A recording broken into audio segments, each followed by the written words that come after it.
नमस्कार, झारखंड समाचार के इस यूट्यूब चैनल में एक बार फिर से आप सभी का स्वागत है। झारखंड की डेली ब्रेकिंग न्यूज़ को पाते रहने के लिए सब्सक्राइब करें झारखंड समाचार के इस यूट्यूब चैनल को, जिससे कि आपको झारखंड की डेली ब्रेकिंग न्यूज़ हर एक सुबह मिलती रहे। तो आइए दोस्तों, बिना समय गवाए खबरों की ओर चलते हैं। धनबाद के जज उत्तम आनंद की मौत मामले को लेकर पाथरडीह थाना प्रभारी उमेश मांझी को निलंबित कर दिया गया है और 28 जुलाई को जज को टक्कर मारने वाले ऑटो की चोरी पाथरडीह थाना क्षेत्र से हुई थी। पाथरडीह थाना प्रभारी पर ऑटो चोरी की गंभीरता को नहीं लेने का आरोप है और वहीं शनिवार को मुख्यमंत्री हेमंत सोरेन ने धनबाद के एडीजे उत्तम आनंद की मौत की सीबीआई जांच कराने की अनुशंसा की है। 28 जुलाई की सुबह मॉर्निंग वॉक के दौरान जज उत्तम आनंद को एक ऑटो ने टक्कर मार दी थी। अगली खबर झारखंड के रांची से। बिशुनपुर प्रखंड स्थित गुरदरी थाना क्षेत्र के जोभीपाट गांव में देर रात पत्नी का हत्यारोपी पति को गिरफ्तार कर पुलिस ने जेल भेज दिया है और आरोपी खुद नशे का आदी है और जब उसकी पत्नी उसे बिना बताए बस्ती में शराब पीने चली गई तो वो फिर काफ़ी आक्रोशित हो गया। घर के बाहर पत्नी की पीट कर हत्या कर दी और ये जानकारी एसडीपीओ मनीष चंद्र लाल ने दी है। अगली खबर झारखंड के जमशेदपुर से। सोनारी थाना क्षेत्र के रूपनगर में रहने वाली 70 साल की एक बुजुर्ग महिला ने से उसी के बेटे के साले ने दुष्कर्म किया और इस मामले में पीड़िता ने थाने में आरोपी के खिलाफ केस दर्ज कराया है और आरोपी को गिरफ्तार कर लिया गया है। पुलिस उसे जेल भेजने की तैयारी कर रही है। बुजुर्ग महिला रूपनगर में एक झोपड़ीनुमा घर में अपने पोते के साथ रहा करती थी। अगली खबर झारखंड के रामगढ़ से। दुलमी ब्लॉक क्षेत्र के इनलैंड पावर प्लांट लिमिटेड ब्राह्मणी में देर शाम 8 हाथियों का झुंड घुस गया और हाथियों को देख वहां मौजूद कर्मचारियों के बीच अफरा तफरी मच गई और कुछ देर तक हाथियों का झुंड प्लांट में घूमता रहा। इसके बाद जंगल की ओर चला गया। हालांकि इस दौरान प्लांट परिसर में लगे मक्के की फसल को हाथियों ने बहुत ज़्यादा बर्बाद किया है।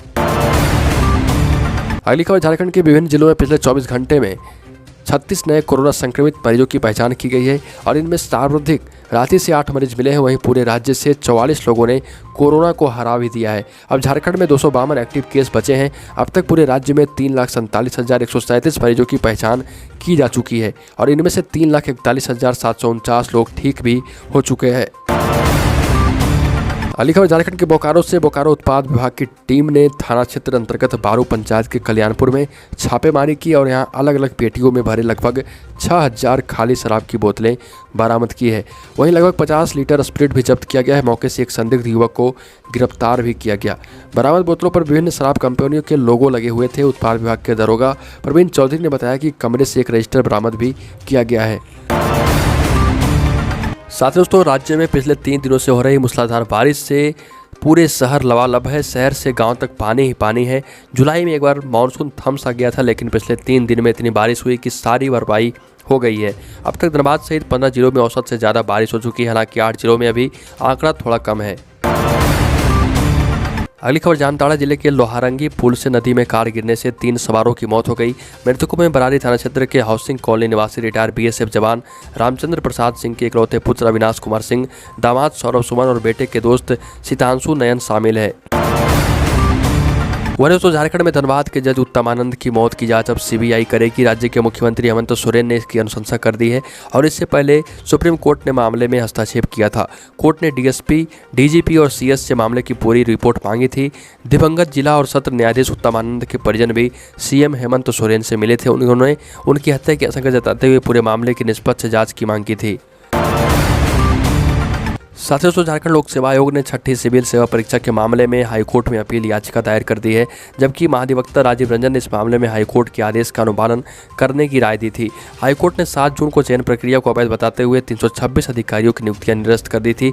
जेपीएससी को आदेश दिया था कि गलत तरीके से मेरिट लिस्ट में जोड़े गए क्वालिफाइंग मार्क्स को हटा दिया जाए। दोस्तों, झारखंड में 20 सूत्री कार्यक्रम क्रियान्वयन समिति और निगरानी समितियों के गठन को लेकर कांग्रेस विधायक दल के नेता आलमगीर आलम के आवास पर कांग्रेस की उच्च स्तरीय अहम बैठक होगी और इसमें विशेष तौर पर जल्द से जल्द इन समितियों के गठन पर गहन मंथन किया गया है। पिछली बैठकों में तय किए गए फार्मूले पर भी चर्चा हुई है। निर्णय लिया गया है कि 2 से 3 दिनों के भीतर झामुमो की कमेटी से बात कर इस पर अंतिम निर्णय लिया जाएगा। वहीं तो झारखंड राज्य में रांची सहित राज्य भर में 1 अगस्त से जमीन फ्लैट खरीदना महंगा हो गया। निबंधन विभाग के आदेश पर सभी जिलों में शहरी क्षेत्र के जमीन फ्लैट की कीमत 10% बढ़ा दी गई। बढ़ी हुई कीमत लागू हो गई है और रांची में पुराने वार्ड के आधार पर 55 वार्डों में जमीन का मूल्य तय किया गया है। पुराने वार्ड के अनुसार वार्ड 47 के डोरंडा और हिनू क्षेत्र में सबसे महंगी जमीन हो चुकी है। साथ ही दोस्तों sketch paint express for India द्वारा कोरोना काल में उत्कृष्ट जागरूकता कार्यों के लिए तथा सशस्त्र बलों के लिए उत्कृष्ट कोरोना जागरूकता कार्ड, मास्क और गुणवत्ता वाले ग्रीटिंग कार्ड बनाने के लिए डीएवी पब्लिक स्कूल को सम्मानित किया गया है। विद्यालय को स्केच पेंट एक्सप्रेस के पुणे मुख्यालय द्वारा सम्मान का प्रतीक के रूप में स्मृति चिन्ह घोषित किया गया है। तो रियो ओलंपिक की silver medallist badminton star PV Sindhu ने टोक्यो में भी ब्रॉन्ज मेडल जीतकर सुशील कुमार के रिकॉर्ड की बराबरी कर ली और उन्होंने ब्रॉन्ज मेडल के लिए हुए मैच में चीन की जियाओ बिंगहे को हराया। सिंधु टोक्यो ओलंपिक के लिए क्वालिफाई करने वाली इकलौती भारतीय महिला बैडमिंटन खिलाड़ी है और उन्होंने टोक्यो जाने से पहले एक इंटरव्यू में कहा था कि भारत सरकार की ओर से दिए गए सम्मान और पुरस्कारों को सार्थक करना है। वरिष्ठ उत्तर मध्य रेलवे ने अप्रेंटिस की 1000 से ज़्यादा पदों के लिए भर्ती के लिए नोटिफिकेशन जारी किया है और इस रिक्रूटमेंट ड्राइव के जरिए कुल 1664 पदों पर नियुक्ति की जाएगी। इन पदों के लिए आवेदन प्रक्रिया 2 अगस्त यानी कल से शुरू होगी। इच्छुक कैंडिडेट्स इन पदों के लिए ऑनलाइन आवेदन कर सकते हैं। आवेदन प्रक्रिया 1 सितंबर तक जारी रहेगी। तो दोस्तों झारखंड की खबरों में अभी के लिए इतना ही। अगर आपने तक इस चैनल को सब्सक्राइब नहीं किया तो सब्सक्राइब कर लें, जिससे कि आपको झारखंड समाचार से जुड़ी हर एक छोटी बड़ी अपडेट मिलती रहे।